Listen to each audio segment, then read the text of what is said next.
Colby in the front right here. Obviously, so, I'm sure some fighters would like to make their UFC debut with a full camp and everything. But for you, is this like outside of getting a top 15 fighter right away? This has to be just best case scenario for you, right? Oh, without a doubt. This is the biggest opportunity I could possibly get for my debut. There's already a built-in narrative with it, and I get to fight on a pay-per-view, open up the prelims against a very hyped opponent who has a lot of support. I'm coming in with just as much support from Australia, so I'm very keen to go out there Sunday and sort of fulfill my debut in the way I didn't envision it, but it's happened to turn out a lot better than I've actually could have envisioned it.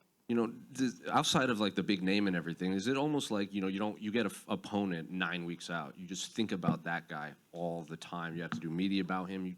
But now you get the short notice one. You don't really have time to think about it. You just have the big name in front of you. You don't have to do as much media until fight week. Has that played a factor into like this just being kind of a best case scenario? I think so. I do enjoy doing the media and everything like that, but it's just been a whirlwind of 2 weeks. So I got the notice on Saturday like a week and a half ago now, and it's just been crazy. It's just been chaotic. It's been everything I've wanted because I'm staying very present and just enjoying every moment here. Have you and the team kind of steered into that narrative of, Team Taporia versus Team Volkanovski? Do you guys like that, or is it just like, something for the fans to latch onto? I like it in the sense, as you said, it brings the fans and the attention eyes to it. But at the end of the day, I've got a job to do come Sunday. I've got to go out there, get my hand raised by whichever means possible, and that's what I'm going to do. And I think I saw a video of it where you've basically peaked for like the last 4 weeks, you felt like. So I guess how has camp been preparing for a guy on such short notice? Oh, camp's been fine. Camp's been usual. I'm always fit. I'm always ready to go. So it's very good because we knew something might happen, and me being the #1 bantamweight in Australia, if someone was to fall out, I'd get this late notice call up, and here we are. And what do you make of, his skill set as a whole? Because obviously his brother, a lot of people say, is like this perfect fighter, possibly fighter of the year last year. Do you see much of him in his brother, or are they just two completely different guys?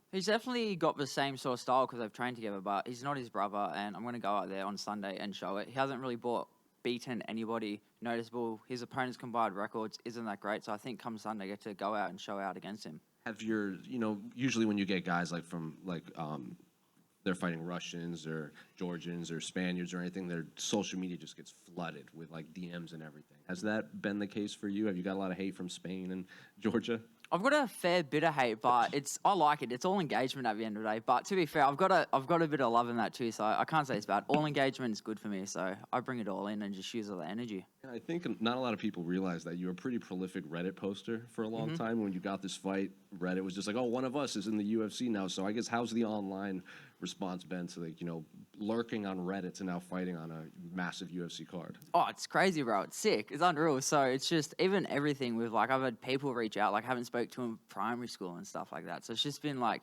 crazy to see how much this is all taken off. And like I said before, I couldn't picture my debut to go any more perfectly. And Colby, to your left. Can you talk about, I mean, you mentioned it before, but can you talk about exactly where you were when you found out about this fight and who contacted you about it to get it going? Yeah, so I was in my car working a security shift, listening to the Hottest 100, upset with what came #1.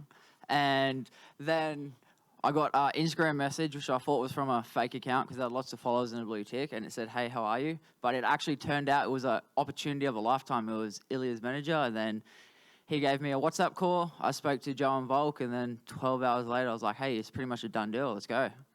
And you talk about Volk. The whole story has been about Volk. He's been pushing you for years. Is there a bit of pressure there? Like you don't want to almost let him down because everyone in Australia has basically, in a way, vouched for you?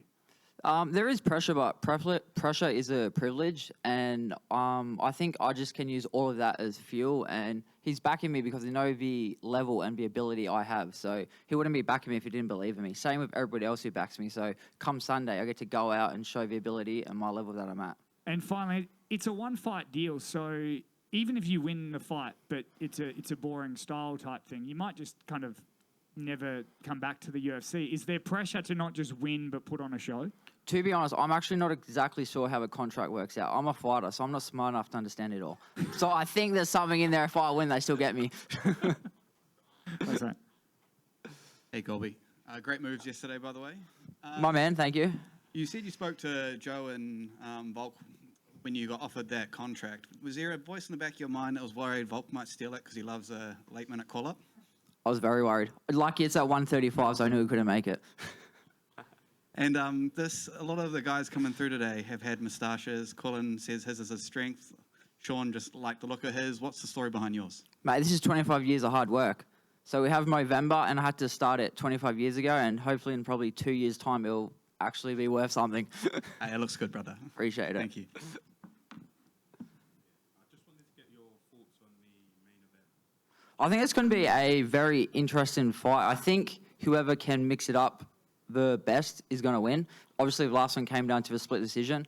I think Thicknesse has more ways to win, mixing up his wrestling, his grappling, and everything, but you can't really count out Strickland because you've seen what he's done to most of the people put in front of him. So if I had to pick, I'd go Thicknesse, but it's not a very confident pick. Colby back here. You're a man who's been in the UFC's orbit for quite a bit of time. Is this everything you had imagined it to be? How are you finding your first fight week in the UFC? It's pretty sick, to be honest. Like, there's heaps of people here, heaps of cameras. I get to just talk about what I love to do, so I've got no complaints of any of this. Thank you. How you going, Colby? So making your UFC debut, you're going to get exposed to a lot more fans, a lot more eyeballs around the world. If there's one thing you'd like everyone to know about you that maybe they don't know yet, what would that be? I'm sorry for the existential question. That's a good question. I won't go too deep with it. I think that I don't think there's anything. I'm very open and I'm very authentically myself with everything I do. So I think when people see me, they get a glimpse into who I am. And that's reflected in my fighting style, in my training, in everything I do in life. I'm just a very hard-working, driven individual.